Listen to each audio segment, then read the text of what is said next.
Have you ever finished a video game and thought, what the fuck did I just play? Yeah, that was me with INMOST. This game truly baffles me. I can't remember another game with a plot that left me so thoroughly confused and frustrated to the point I wanted to completely scrub my memory of the experience. And you might be thinking right off the bat, Frost, surely this story isn't that problematic. Surely you're being hyperbolic, right? No, dear viewer, I am not. This is a deep dive into the story of INMOST. And before I go any further, I will say, this game's story is not for the faint of heart and covers some pretty extreme topics, so if that's not something you're interested in, you probably shouldn't watch this video. With that out of the way, let's get into it.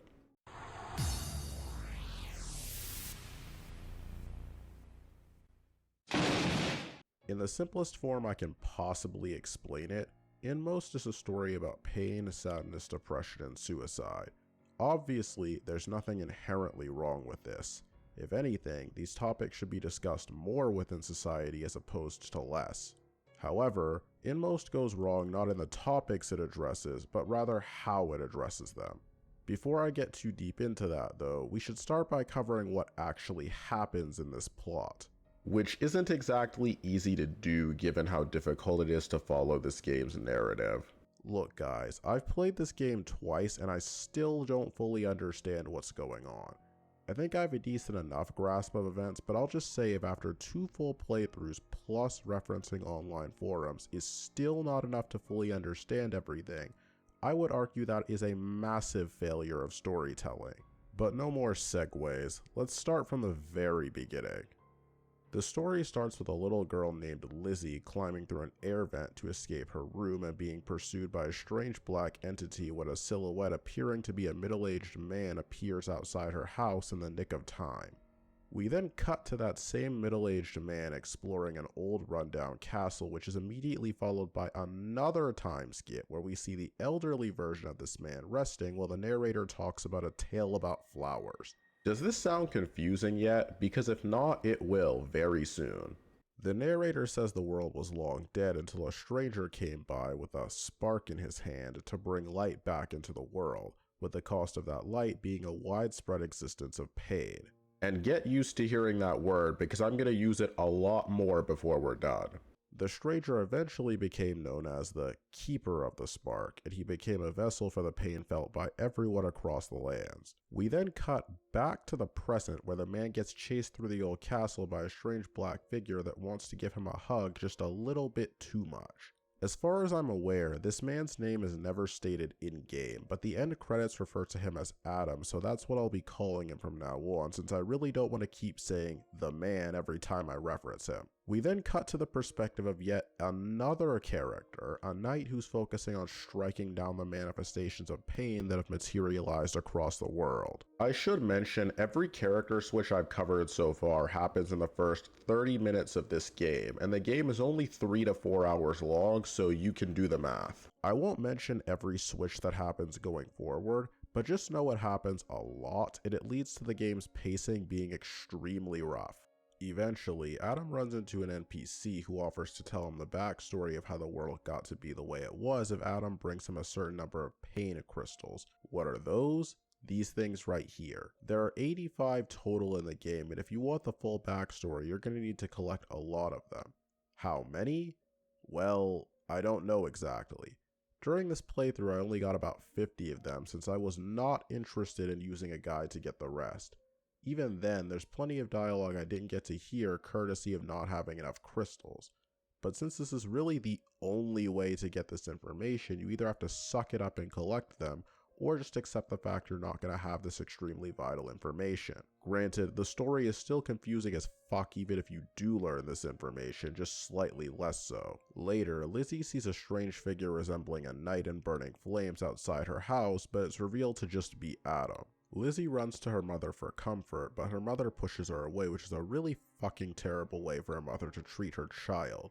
However, there is a reason for this which is shown later. Seeking comfort, Lizzie enters a closet to find her old stuffed bunny. And I know this probably sounds like a lot of word salad, but I promise we're getting somewhere. Through another journey with the knight, we learn the people of these lands are using flowers as a method to oppose the pain, although here a flower appears to just be a placeholder for a soul. Since the knight is incapable of growing his own flower, he opts to steal someone else's, which goes about as well as you'd expect. The knight hands over his stolen crystals of pain to the keeper in exchange for something? I'd guess it's a flower, but he's already stealing that elsewhere, so I'm not exactly sure what he needs the keeper for unless he's just keeping up appearances. Seriously, what the fuck is the point in the knight serving the keeper? This is something that just makes no sense to me. If it's for the reward of keeping a pain crystal for use in accessing his stolen flower, why not just keep all the pain crystals for himself to accelerate that goal? How does handing them over to the keeper accomplish anything? Anyway, Lizzie plays hide-and-go-seek with her stuffed bunny and makes her way to the attic where her buddy tells her there are abducted kids trapped inside and she needs to find the key to let them out. Yeah, that escalated quick, didn't it? For the record, these dialogue interactions between Lizzie and her bunny are the best in the entire game, hands down. These are really the only conversations in the game where two characters engage with one another and manage to maintain some amount of chemistry. And given one of them isn't even fucking alive, that may not be something to write home about. While trying to get the key, Lizzie falls off a chair and breaks the kitchen window, with her mom having a nonchalant reaction at best and a completely dismissive one at worst.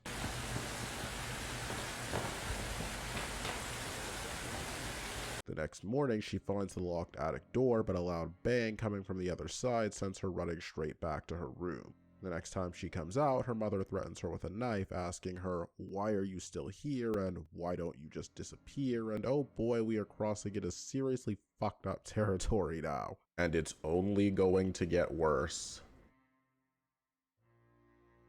Lizzie's mom breaks down into tears, and when Lizzie attempts to comfort her, she slaps Lizzie and yells in her face. Lizzie throws her stuffed bunny at her mother out of shock, and her mom runs out of the house. Yeah, imagine threatening your child with a knife, then slapping said child when she attempts to comfort you, even though you've done absolutely nothing to deserve such a thing. Lizzie's mom is a bitch. We then transition back to Adam, who's still exploring the castle, where he sees what appears to be a flashback of a young girl committing suicide after being bullied at school. This ties into the whole abducted kids plotline we just uncovered, implying Lizzie isn't actually the child of these two people, but is instead abducted, or perhaps adopted if you want to think a bit more euphemistically. It's kinda left up to interpretation, which is true, at least for now. The knight gathers some more pain while the narrator reminds us how much pain the citizens of this world are in. He hands these pain crystals over to the keeper, who proceeds to absolutely wreck his shit inside and out.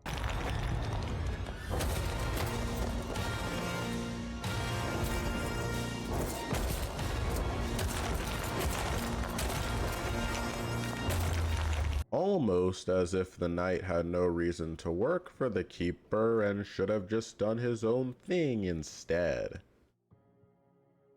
Adam makes his way to a large bridge where he sees a bright white fox and he quickly gives chase.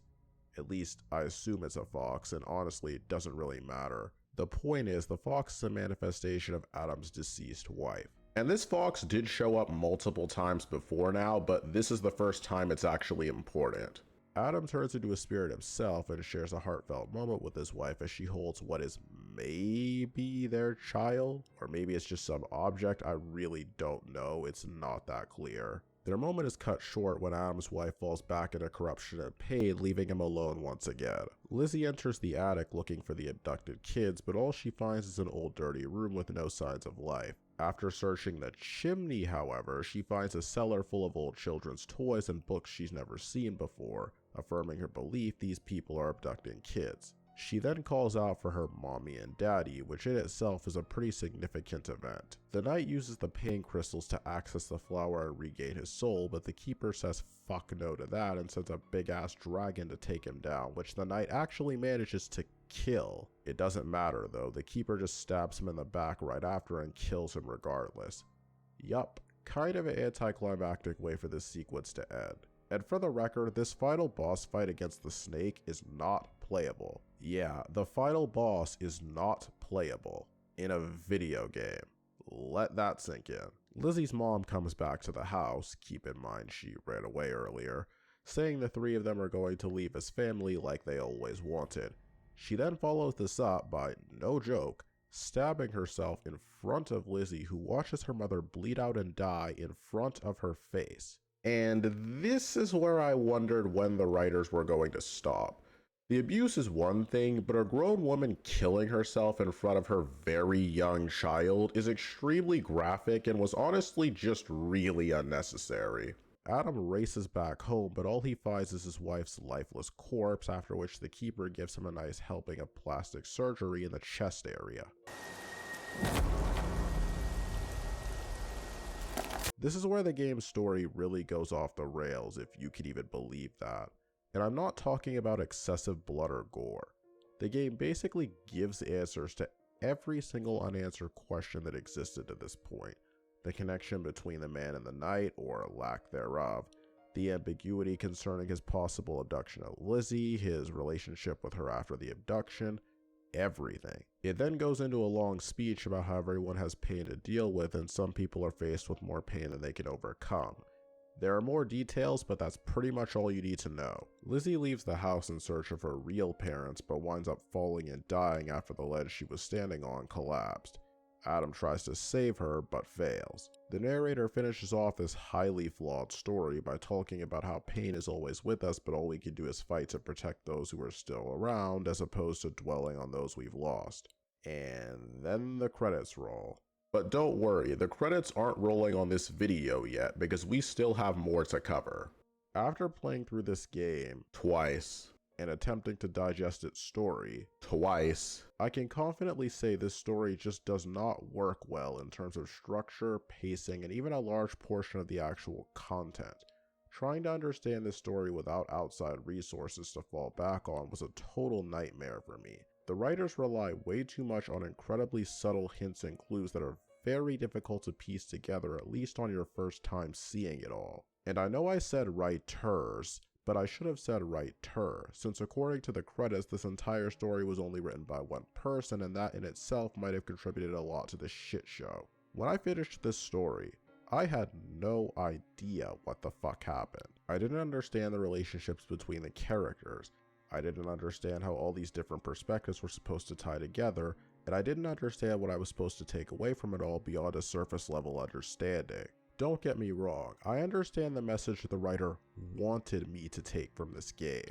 I just don't think they did a great job of showing the value in that message as opposed to just telling me I should be thinking that. The whole point of the story is meant to be that life is full of pain no matter who you are and no matter what your situation is, but that life is still worth living and you have to move on from your pain and look towards hope instead to give yourself a chance at a better future. And to be clear, that's an amazing message to put out there. Many people don't have a lot of hope, and I personally know what it's like to not have hope for the future, and I'm sure a lot of you are in the same boat. But INMOST is so guilty of violating the classic show don't tell principle of storytelling. Nothing the characters do reflects the writer's desired conclusion except for arguably the very end of the story, but I'll get to that in a second. A little girl committing suicide due to bullying is in no way a reflection of someone overcoming their pain. It's a tragedy for sure, but it's not a reflection of overcoming pain. A fully grown woman stabbing herself to death directly in her child's face is not a reflection of someone overcoming pain. In fact, it's the exact opposite. This woman isn't overcoming anything, she's just giving in and making the choice to end it all, which does not align with the theme in any constructive way. Now, one might counter this argument by saying the theme isn't meant to be reflected through every single character's actions, but only the actions of Adam. After all, he's the only one who lives to the end of the story, so this must mean he's moving on from his pain, right? Wrong. Just like every other character, Adam never overcame his pain, because if he did, he would have never abducted a small child to replace the one he lost because he didn't show her the love she deserved. Now, I acknowledge a parent can't fully control what happens at their child's school, but for the bullying to cause Adam's daughter to kill herself, it was likely a long-term pattern of abuse that was ignored by teachers, staff, and potentially even her parents. It was probably just dismissed as kids being kids or some other stupid shit. It's hard to say anything more than that because again, the game doesn't really give any context for how this happened, just that it was bullying of some kind. I guess you could say my thoughts about this are dictated more by how these situations play out in the real world oftentimes. But to circle back to Adam himself, he lost his first child in a tragedy and decided to abduct another child to fill the void, and to add icing on the cake, he couldn't even bother to take care of his new child properly. Where was he when his wife was holding a knife in his child's face? Nowhere to be found. That's where. He's completely absent when his daughter needs him the most, and by the time he finally gets back to her, it's way too late to save the situation. So to see him sitting at a gravesite at the end of the story while the narrator tries really hard to convince me the ending is about him moving on from his pain feels like a straight up slap in the face, when Adam spent the entire game and possibly his entire life avoiding his pain and avoiding accountability for situations he put himself into. It's just stupid, guys. It's nonsensical and it's stupid. You can't spend 95% of your game building up this narrative featuring subtle storytelling and deep allegory, however confusing it may be, then wrap it up with an incredibly long-winded speech that spells out what everything is supposed to mean. Not only does it defeat the purpose of using subtle storytelling for the entire game up to that point, it also just insults the player's intelligence by assuming the only way players would get the point is if it were blatantly explained to them. I have to say, I've never played a game with a story so utterly confusing while also being so heavy-handed and opaque in its approach. It made me roll my eyes a lot. I have no idea how the developers pulled this off, but damn it, they found a way. And I have to mention this point before I end the video, but why the fuck is this game so morbid? This might seem like an illogical question given what the game is about, but I just can't understand the need for not one, but two separate suicides alongside two separate little girls dying in some of the most terrible ways you can imagine. It just feels like overkill, and if you want to make the point this game was trying to make, you can do it in a far less traumatic and overbearing way. I get it was probably done to elicit a strong emotional response, but it just comes off as so unnecessary after a certain point. You could write an entire novel about just one of the terrible things that happens in this game. Throw in all of them and you get a needlessly graphic story with no significant payoff to justify it.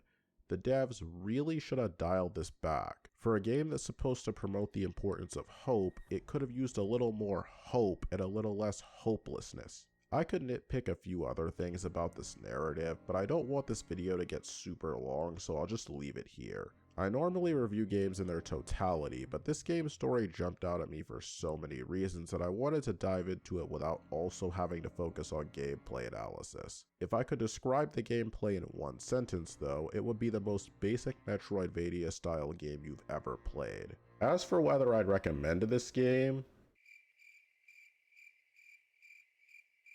no, I wouldn't. Not even if you're curious.